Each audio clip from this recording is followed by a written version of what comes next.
আমাদের মহাভারতের শান্তি পর্বের 28 অধ্যায়ের 14 থেকে 15 নম্বর শ্লোকেও বলেছেন, জরা মৃত্যু হে ভূতানাং। ওখানে বলেছেন প্রতিটি মানুষের পিছনে আমাদের দুইটি বাত দৌড়াদৌড়ি করে, একটা হলো জরা আর একটা হলো মৃত্যু। জরা মানে রোগ ব্যাধি। বলছে পৃথিবীতে যদি কোনো হিন্দু হোক, মুসলিম হোক, বৌদ্ধ হোক, খ্রিস্টান হোক, সে যত বড় শক্তিশালী ব্যক্তি হোক, যত বড় ক্ষমতাশালী ব্যক্তি হোক, তারও মৃত্যু হবে। আর যার ক্ষমতা নেই, যিনি একবারে অসহায়, তারও মৃত্যু হবে। এই মৃত্যু থেকে আমাদের পলায়ন করার কোনো উপায় নেই। তাই বলছে যে যেহেতু আমাদের মৃত্যু থেকে পলায়ন করার উপায় নেই, আমাদের যে গোবিন্দের প্রতি কিছু কর্ম করতে হয় বা ভগবানের উদ্দেশ্যে যে কিছু কর্ম আদি করতে হয়, এই মৃত্যুর কথাটা মনে রাখতে না পেরে কিন্তু আমরা ধর্মটাও করতে ভুলে যাই। এই কথাটি আবার ভাগবত মহাপুরাণের 10ম স্কন্ধের 1ম অধ্যায়ের 38 নম্বর শ্লোকেও বলেছে যে মানুষ যখন জন্মগ্রহণ করে, জন্মের সাথে সাথে তার মৃত্যুও সৃষ্টি হয়ে যায়। আজ হোক কিংবা 100 বছর পরে হোক, মৃত্যু হবে, কিন্তু কোন দিন মৃত্যু হবে এটা আমরা কেউ জানি না। তাই আদিগুরু শঙ্করাচার্য, ভগবান শঙ্করাচার্য বলছেন বৈদিক ঋষিগণকে, বলছেন নলিনী দলগতে জলমতে তরলাম তদপদে জীবন অতিশয় চপলাম সনাঙ্গা সঞ্জান সংগাতিরেকা ভবতি ভাবার নবতরণে নৌকা। বলছে পদ্মপত্রে বারিবিন্দু যেমন চঞ্চল, এই মনুষ্য জনমটা হয় তেমনই চপল। একটা পদ্মের পত্রে যদি বাবা 1 ফোঁটা জল পড়ে, সেই জলটা যেমন টলমল টলমল করতে থাকে, কখন জানি পদ্মপত্র হইতে ভূমিতে পতিত হইয়া যায়, তার যেমন ঠিক ঠিকানা নাই। আমাদের মানব জন্ম যে কখন ইহলোক ত্যাগ করে যে পরলোকে চলে যাব, তারও কোনো ঠিক ঠিকানা নাই। তাই বলছে ক্ষণকালও বসে যদি কেউ সৎসঙ্গ করে, সাধু সজ্জনের সেবা করে, কিছু ভাগবত কথা শ্রবণ করে, তবে ভাগবতের ফলেই তার পরপারের করি হইয়া দাঁড়াইবে।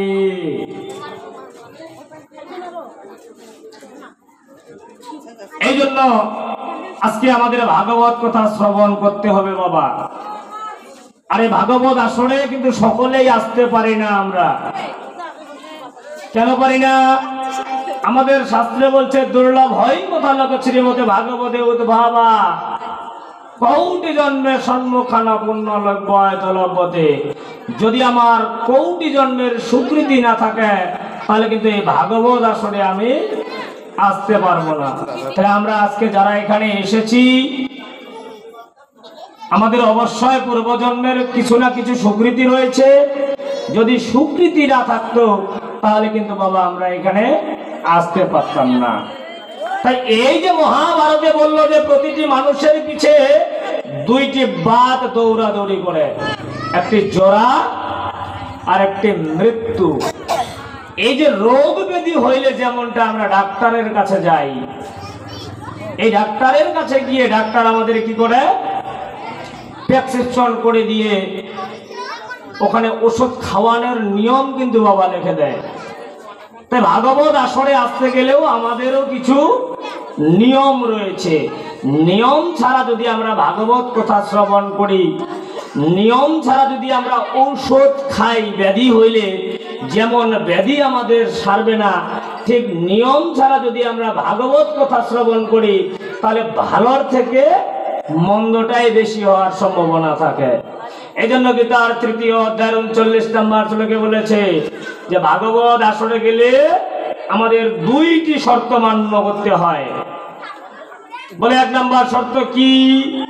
বলছে শ্রদ্ধাবান লভেতে জ্ঞানং তৎপুরুষং জিতেন্দ্রিয় জ্ঞানং লব্ধা পরম শান্তি মোচিরণাধিগচ্ছতি। ভগবান শ্রীকৃষ্ণ বলতেছে, হে অর্জুন, হ্যাঁ বলো মাধব, বলে তুমি শ্রদ্ধাবান হও। বলে কেন মাধব?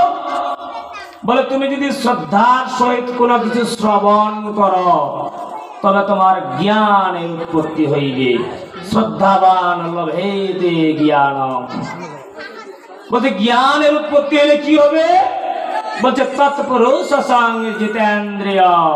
যখন তোমার জ্ঞানের উৎপত্তি হইবে তখন তোমার ইন্দ্রিয় গুলাকে তুমি কন্ট্রোল করার চেষ্টা করবে। যে গোবিন্দ আমাকে দুখানা চরণ দিয়েছে, এই চরণ দিয়ে খারাপ কাজে হাটে যাওয়ার জন্য নয়। গোবিন্দ আমাকে দুখানা হস্ত দিয়েছে, এই হস্ত দিয়ে খারাপ কাজ করার জন্য নয়। গোবিন্দ আমাকে দুখানা কর্ণ দিয়েছে, এই কর্ণ দিয়ে খারাপ কথা শ্রবণ করার জন্য নয়। গোবিন্দ আমাকে দুখানা চক্ষু দিয়েছে, এই চক্ষু দিয়ে খারাপ জিনিস দেখার জন্য নয়। বলছে যখন তোমার জ্ঞানের উৎপত্তি হইবে তখন তোমার দেহে যে 10খানা ইন্দ্রিয় রয়েছে, এই ইন্দ্রিয়গুলোকে তুমি কন্ট্রোল করার চেষ্টা করবে। আর যখনই তুমি তোমার ইন্দ্রিয়গুলোকে কন্ট্রোল করতে পারবে তখনই তোমার শ্রী বিষ্ণুর পদে পরম গতি লাভ হইবে। তাহলে আজকে ভাগবত আসরে আমাদের শ্রদ্ধার সহিত শ্রবণ করতে হবে। গীতার একাধিক জায়গায় বলেছেন বাবা আমাদের শ্রদ্ধার সহিত শ্রবণ করতে হবে। এখন বলছে 1 নম্বর শর্ত গেল আমাদের শ্রদ্ধার সহিত শ্রবণ করতে হবে। বলে 2 নম্বর শর্ত কি? আমাদের বৃহৎ নারদীয় পুরাণের প্রথম অধ্যায়ের 75 নম্বর শ্লোকে বলেছে, কোন ব্যক্তি ভাগবত আসরে গিয়ে যদি অন্য কথা বলে, যদি অন্য মনোযোগী হয়, যদি বিষয়ের কথা চিন্তা করে, তবে যতকাল পর্যন্ত চন্দ্র সূর্য গগনে স্থির থাকিবে ততকাল পর্যন্ত ওই ব্যক্তির নরক বাস হইবে। তাহলে যদি আমরা এখানে আসে অন্য কথা বলি, অন্য মনোযোগী হই, তবে বলছে যতকাল পর্যন্ত পৃথিবীতে চন্দ্র সূর্য থাকিবে ততকাল পর্যন্ত ওই ব্যক্তির নরক বাস হইবে। তাই আজকে এখানে আমরা যতটুকু আলোচনা করব ততটুকু যদি আপনারা শ্রদ্ধা ভক্তির সহিত শ্রবণ করেন তবে মঙ্গল অবশ্যই হবে। আর বলছে ভগবান গীতার 4th অধ্যায়ের 40 নম্বর শ্লোকে বলছে যে যার ভিতর শ্রদ্ধা নাই, যার ভিতর ভক্তি নাই, যিনি সঞ্চয় আত্মা, সে হলো ধ্বংসহীনা। শ্রদ্ধা সহকারে যদি আমি শ্রবণ করতে না পারি তো বলছে সে ধ্বংসহীনা। তাহলে আমাদের ভাগবত কথা শ্রদ্ধার সহিত শ্রবণ করতে হবে। এই জন্য বলছে আমাদের পদ্মপুরাণে বলছে যে কলির মানুষের তো অল্প আয়ু, আমাদের পুণ্য খুব কম, তবে কি এমন কর্ম করলে যে আমাদের খুব তাড়াতাড়ি মুক্তির উপায় হবে, এই কথাটাই নারদ বলতেছে ব্রহ্মাকে। ব্রহ্মা উত্তর দিচ্ছে, বলছে সাধু সঙ্গ ভবেত বিপ্রা শাস্ত্রাণাম শ্রবণাম যতঃ হরিভক্তি ভবেত তস্মাৎ ততো জ্ঞানম ততো গতি। বলছে শোনো কলির মানুষ, তোমরা কিছু পারো বা না পারো, বেশি বেশি করে সৎসঙ্গ করো, বেশি বেশি করে ভাগবত কথা শ্রবণ করো, বেশি বেশি করে শাস্ত্র কথা শ্রবণ করো, ইহাতে তোমাদের পারের বড়ি হইয়া যাইবে। তবে যদি আমরা শ্রদ্ধার সহিত শ্রবণ করি। শুধু এখানেই নয় বাবা, আজকে ভাগবত জয়ন্তী, এই ভাগবতের মহিমার কথা যদি আমরা বলা শুরু করি, আমরা ভাগবতের কিঞ্চিত কথাও বলার ক্ষমতা আমাদের নেই। ভাগবত মহাপুরাণের 10ম স্কন্ধের 1ম অধ্যায়ের 16 নম্বর শ্লোকে বলেছে সাধু সঙ্গ ভাগবত মহাপুরাণের দশম স্কন্ধের প্রথম অধ্যায়ের 16 নম্বর মন্ত্রে বলেছে বাসুদেব কথা প্রস্তাবসাঙ্গ স্ত্রী পুনাতিহি ভক্তারং পৃচ্ছকং স্বস্তিং তদৎপাদং সলিলং যথা। বলছে বাসুদেব কথা হে প্রশ্ন পুরুষাঙ্গ স্ত্রী পুনাতিহি ভক্তারং পৃচ্ছকং স্বস্তিং তৎপাদং সলিলং যথা। যে গঙ্গার জলে যেমন ত্রিভুবন পবিত্র হয়ে যায়,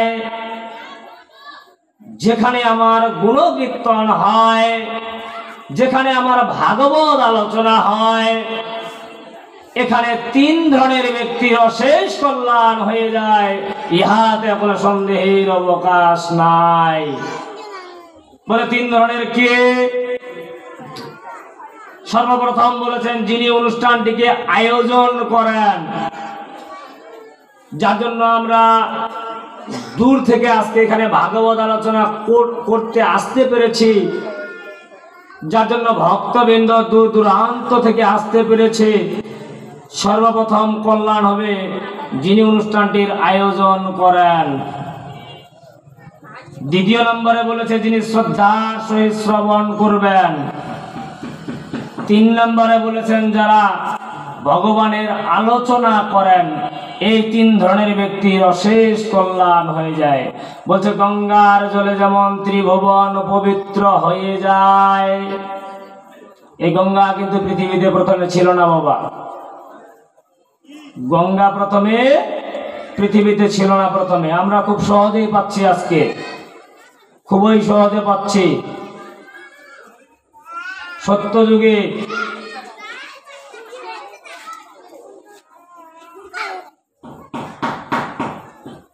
সত্যযুগে সগর রাজার পুত্র ছিলেন 60,000 পুত্র। এই সগর রাজা অশ্বমেধ যজ্ঞ করার জন্য একটা ঘোড়া নিয়ে এসেছিলেন। দেবরাজ ইন্দ্র এই ঘোড়াটিকে চুরি করে কপিল মুনির আশ্রমে বেঁধে দিলেন। এখন তারপর দিন সকাল হলেই তো সে অশ্বমেধ যজ্ঞ করবে, কিন্তু অশ্বের তো ঘোড়া নেই। এখন কি করবে? এই সগর রাজা তার 60,000 পুত্রকে বললো, হে পুত্রগণ, তোমরা স্বর্গ মর্ত পাতাল ত্রিভুবন খুঁজতে খুঁজতে দেখো আমার ঘোড়াটা কোথায় আছে। এই সগর রাজার 60,000 পুত্র ঘোড়ার খোঁজে যখন বেরিয়ে পড়লেন, খুঁজতে খুঁজতে খুঁজতে খুঁজতে কপিল মুনির আশ্রমে গিয়ে পৌঁছাইলেন। এই কপিল দেবরাজ ইন্দ্র কি করছেন? এই ঘোড়াটিকে চুরি করে কপিল মুনির আশ্রমে নিয়ে যায় বেঁধে রাখলেন। এখন এই সগর রাজার 60,000 পুত্র যখন কপিল মুনির আশ্রমে গিয়ে পৌঁছাইলেন, তার 60,000 পুত্র মনে মনে ভাবতেছে এই কপিল মুনি মনে হয় আমাদের ঘোড়াটা চুরি করেছে। তার 60,000 পুত্র কি করলেন? কপিল মুনিকে তিরস্কার করা শুরু করলেন, গালিগালাজ করা শুরু করলেন। এই কপিল মুনি ক্রোধিত হয়ে তার 60,000 পুত্রকে ভস্ম করে দিলেন। কিন্তু সগর রাজার আরেকটি পত্নী ছিল বাবা, আরেকটি পত্নী, আরেকটি সন্তান ছিল তার। কাহিনীটা আমি দূরে যাচ্ছি না। তখন তার ওই ছেলে খুঁজতে খুঁজতে ঘোড়াটিকে খুঁজতে খুঁজতে কপিল মুনির আশ্রমে গিয়ে যখন পৌঁছাইলেন, গিয়ে তখন কপিল মুনিকে বলতেছে, হে মুনিবর, আপনি দয়া করে তো বলুন যে ঘোড়াটি এখানে কিভাবে আসলো। যখন সে বিনয়ের সহিত কপিল মুনিকে বলল, হে মুনিবর, আমরা তো আগামীকালকে সূর্য উদয় হইলেই আমাদের অশ্বমেধ যজ্ঞ আমরা শুরু করব, তো দয়া করে যদি আপনি ঘোড়াটা আমাকে দেন তো আমি ঘোড়াটাকে এখান থেকে আমার বাসায় নিয়ে যেতে পারি। এই কপিল মুনি ঘোড়াটিকে দিয়ে দিলেন। সে ঘোড়াটাকে নিয়ে গিয়ে সুন্দর করে অশ্বমেধ যজ্ঞ করলেন। কিন্তু সগর রাজার যে 60,000 পুত্র বাবা মারা গেল, এটা কি সাধারণ মৃত্যু? এই জীবাত্মাগুলো আর যখন উদ্ধার হইতে পারতেছে না, সগর রাজা বহু চেষ্টা করলেন, জীবাত্মাগুলো উদ্ধারের চেষ্টা করলেন, সে কিছুই করতে পারলেন না। তার পুত্রও পারলেন না, তার ছেলে দিলীপও পারলেন না। এরপরে আসলেন ভগীরথ। কঠোর তপস্যার ফলে, বহু বৎসর তপস্যার ফলে সে নারায়ণের তপস্যা করলেন। নারায়ণ গঙ্গাকে দিতে চাইলেন যে তুমি একটা কাজ করো, তুমি ভগবান শিবের উপাসনা করো, ভগবান শিবের তপস্যা করো। এই গঙ্গাকে যদি ভগবান শিব তার জটায় রাখতে পারে তবে আমি তাকে মর্তে পাঠাবো, না হইলে গঙ্গার যে গতিবেগ, পৃথিবী ধ্বংস হয়ে যাবে। আবার সে ভগবান শিবের উপাসনা করা শুরু করলেন। এই ভগবান শিবের তপস্যা করতে করতে ভগবান শিব বললেন যে ঠিক আছে ভগীরথ, আমি গঙ্গাকে আমার জটায় ধারণ করব। এই বলে যখন স্বর্গ থেকে ভগবান শিব যখন তার জটাতে গঙ্গাকে নিলেন, এই জটা থেকে মর্ত্যধামে আসলেন, মর্ত্যধামে থেকে পাতাল লোক পর্যন্ত গেলেন। যখন গঙ্গা পৃথিবীতে আসে, এই জন্য বলছে সর্বপ্রথম গঙ্গার জলে যেমন ত্রিভুবন পবিত্র হয়ে যায়, সর্বপ্রথম গঙ্গার জলে পবিত্র হয়ে গেছিল স্বর্গ, এরপরে আসলো আমাদের মর্ত্যধামে, এই মর্ত্যধামে পবিত্র হয়ে গেল, এরপরে গেল পাতাল লোকে, এই পাতাল লোক পবিত্র হয়ে গেল, তৎক্ষণাৎ সগর রাজার ৬০,০০০ মৃত ব্যক্তির আত্মার উদ্ধার হয়ে গেল। আজকে আমরা খুব সহজেই গঙ্গাকে পাচ্ছি, খুব সহজেই পাচ্ছি, কিন্তু যিনি গঙ্গাকে মর্ত্যধামে নিয়ে এসেছেন তার কতই না কষ্ট হয়েছে সেই একমাত্র বুঝে। কিন্তু এত কষ্ট করার পরেও যে ভগীরথের যে পুণ্য অর্জন হয়নি, তার থেকে বেশি পুণ্য অর্জন করার ক্ষমতা আজকে আমাদের হয়েছে। আমাদের মধ্য পুরাণে বলছে না গঙ্গা না গয়া কাশী প্রতিষ্ঠান ন পুষ্কর কথাইয়া ভাগবতাষ্ট সমাম পূর্ণ ফলে না। বলছে তুমি গয়া যাও, তুমি গঙ্গা যাও, কাশী যাও, পুষ্কর তীর্থ যাও, কিন্তু আজকের যে ভাগবত পাঠের ফল এর সমান ওগুলাতে গিয়েও তোমার কখনোই হবে না। তাহলে এত কষ্ট করে ভগীরথ গঙ্গাকে নিয়ে আসলেন, তার যতটা পুণ্য হয়নি। আমরা যদি শ্রদ্ধার সহিত আজকে ভাগবত আলোচনা শ্রবণ করি, আমরা যদি ভক্তির সহিত ভাগবত আলোচনা শ্রবণ করি, তার থেকেও আমাদের বেশি ফল এখানে আজকে হতে পারে। শুধু তাই নয় বাবা,